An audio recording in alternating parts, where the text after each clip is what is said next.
Witajcie, dzisiaj coś dla entuzjastów złoceń na przykładzie ikony. Co prawda moja praca nawet koło ikony nie leżała, ale dla ułatwienia będę ją tak nazywała. Czyli zapraszam na słów kilka o obrazku i złotej folii. Żeby zrobić jakiś obrazek potrzebna jest deska, najlepiej taka w kształcie ikony. Zaczynam od pomalowania farbą akrylową na czarno. Po wyschnięciu przykleję obrazek ze świętą. Akurat ten obrazek możecie kupić w naszym sklepie, adres na dole strony. To jest papier do decoupage. Wycinam i przyklejam. Użyję kleju do decoupage. Papier przed klejeniem powinien być pomoczony w wodzie, ale przecież nikt nie będzie mi mówił, jak mam żyć. Zaraz Wam pokażę, gdzie leży problem. Najpierw posmarowałam deskę, a potem obrazek. No i właśnie, jeżeli obrazka nie pomoczymy, to proszę bardzo, zwija się w rurkę. Ale jak mówiłam, wszystko wiem najlepiej, w związku z tym przykleję tę rureczkę i będzie ok. Wiem, wystarczyło go nawet zwilżyć wodą przed posmarowaniem klejem, ale po prostu mi się nie chciało. Teraz muszę tylko odrobinę dłużej przypaćkać go z góry klejem. Papier zmięknie i już jej nie podnoszą rogi. Ikonę suszę, a następnie zastosuję klej do złoceń. Na rynku nie ma większego wyboru, a zresztą one wszystkie działają tak samo. Klej jest gęsty, bardzo gęsty, praktycznie jak budyń. Nanoszę go pędzelkiem na czarne tło. Nawet się nie staram, żeby było równo. Nie będę chciała pięknej, gładkiej, srebrnej tafli. Smaczkiem będzie właśnie wychodząca czarna farba spod srebrzenia.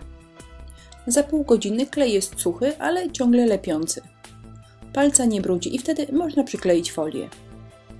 Ta folia z tamperii występuje w rolce, ale bywają także folie w płatkach. W naszym sklepie mamy i takie, więc serdecznie zapraszamy. Adres na dole strony. Folię przykleja się bardzo łatwo. Wystarczy położyć ją na kleju i docisnąć. Jeżeli za pierwszym razem pomylicie strony folii, nic nie szkodzi. Trzeba ją obrócić i przycisnąć jeszcze raz. Folia pięknie odbija światło. Nie daje przy tym całkiem gładkiej tafli. Uważam, że to jej plus. No i tak sobie powolutku wcieram w całą czarną powierzchnię. Jeżeli gdzieś nie wyjdzie, można jeszcze raz przycisnąć nowy kawałek srebrnej folii i wetrzeć. Nie za bardzo się starałam, bo właśnie tak byle jak miało wyjść. Bez pieczątek i szablonów po prostu nie ma życia, więc dzisiaj i jedno i drugie. Wybór dobrze mieć. Mogłam sobie wybrać między taką starą silikonową pieczątką, mocno wyjechana, ale wciąż działa. No ale wydaje mi się, że jest troszkę za duża. Więc wezmę mniejszą plus tusz permanentny. Albo wodoodporny. Jak zwał, tak zwał. I tak sobie klapię te piecząteczki, upiększając ikonę. Pieczątki są fajne, bo człowiek myśli, że tam jest napisane coś mądrego. A zazwyczaj jest tak jak z angielskimi tekstami piosenek. Gdy byłam dzieckiem, to myślałam, że wszystkie są piękne i mądre. A gdy potem je zrozumiałam, okazało się, że większość jest głupia jak but. Mimo starań tekstu nie przeczytam, a ikona przypieczętowana prezentuje się tak. Tak bardzo lubię pieczątki, że już nic bym nie dodała, ale postanowiłam, że pokażę Wam, jak wygląda klej do złoceń 3D. Występuje w aplikatorze i w słoiczku. Ten w słoiku znakomicie dodaje się do szablonów. Zanim go nałożę, głowę świętej przykryję papierem, tak będzie bezpieczniej. Papier i szablon przyklejam taśmą klejącą, żeby nic nie ruszyło się w czasie nakładania kleju. A nakłada się go normalnie, tak jak zwykłą pastę strukturalną. Pamiętajcie, że pędzel, szpatułkę bądź szablon trzeba natychmiast umyć wodą. Jeżeli lekko przeschnie, potem jest z tym duży kłopot. Wzór zostawiamy do wyschnięcia, mniej więcej godzinę. Klej w aplikatorze działa jak konturówka. Nie wyszło mi to najładniej na świecie, ale trochę poprawiam i zostawię. Klej suszymy. Po wyschnięciu jest przeźroczysty, lepiący, ale przy dotyku nie brudzi palca. I teraz już możemy nałożyć płatki srebra bądź złota. To jest stare opakowanie, zostały mi jeszcze 2 płatki, wystarczą. Sreberko jest bardzo delikatne i najlepiej zarzucić oddychanie na czas przyklejania.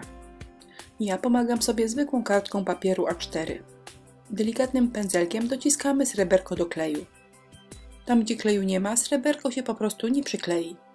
Z tych miejsc sreberko można oderwać i wyrzucić, bądź przykleić na inne miejsce, tak jak ja to zrobiłam w tej chwili.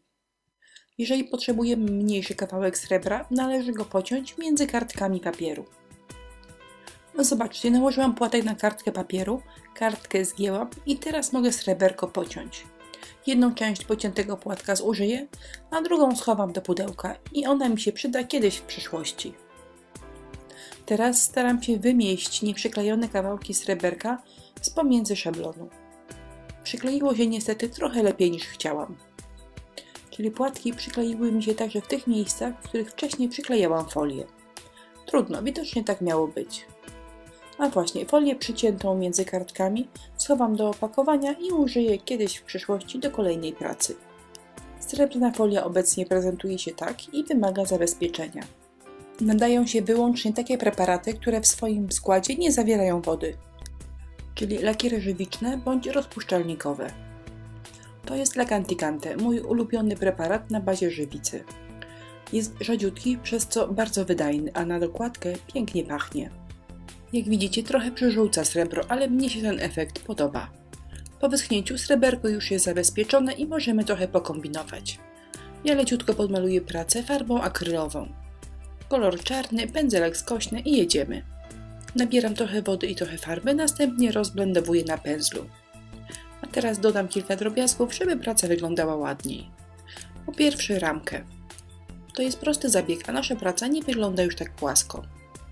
A jeżeli ktoś chce i lubi, może podmalować na czarno elementy odbite szablonem. Na wszelki wypadek przypomnę, że te wszystkie upiększenia robię po dwukrotnym przemalowaniu ikony specjalnym preparatem żywicznym. Jeżeli sreberka bądź złoto odpowiednio nie zabezpieczymy, to z czasem stracą blask i zzielenieją. Spójrzcie na moje sreberko. Dzięki lak Anticante nie jest po prostu srebrny, ale czasami ma taki delikatny żółty odcień. No ale czy to się komuś podoba, czy nie, pozostawiam indywidualnej ocenie. Ikona skończona. Wszystkim, którzy przetrwali do końca, dziękuję za uwagę. Zapraszam do naszego sklepu oraz na inspirello.pl.